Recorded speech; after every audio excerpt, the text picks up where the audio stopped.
ఇంతవరకు బార్దాలు లేవు. బార్దాలు అంటే జల్మిషన్ లేవు. జల్మిషన్ అంటే లారీలు లేవు.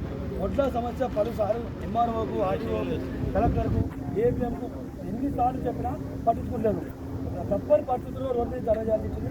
దయచేసి ఇప్పటికైనా అధికారులు కళ్ళ చూసి రైతుల సమస్యలు పట్టించుకోవాలని కోరుతున్నాం. ఇంకోటి ఇంకా నా ఫోన్ దగ్గరికి వస్తుంది. 2 రోజులు అయితే రోడ్డు వచ్చింది. ఇంకా ఇప్పటికి కూడా ఒక 2 లారీలు పోలే ఒడ్డు. మునిగడపల ఐక్యం సెంటర్ ఓపెన్ చేసారు. నావ మాత్రమే నడుస్తుంది. ఒక లారీ వస్తలేదు, జల్లి లేదు, బార్దాన్ లేదు. అది ఏమంటారు, ఎత్తేసిన రాజ్యం ఎత్తేసిన దేశం బాగుపడదని ఒక సామెత ఉంది. ఇప్పుడు ఈ ప్రభుత్వం చాలా నిలబడదు. దయచేసి ఇప్పటికైనా సీఎం గారు కానీ, ఆర్టీఓ కానీ, కలెక్టర్ ఆ సమస్యలు పరిష్కరించాలని కోరుతున్నాం. దయచేసి మేము పండించిన పంటను కొనుగోలు చేయమని బతలాడుతున్నాం. మేము పండించిన పంటను కొనుగోలు చేయడం బతలాడుతున్నాం, ధర చేస్తున్నాము, రోడ్డు మీద కూర్చున్నాం. ఇంకా ఏం చేయాలి రేవంత్ రెడ్డి గారు? దయచేసి మమ్మల్ని ఇప్పుడైనా జర ఇబ్బంది పడకుండా ఒడ్డు కొనుగోలు చేయండి.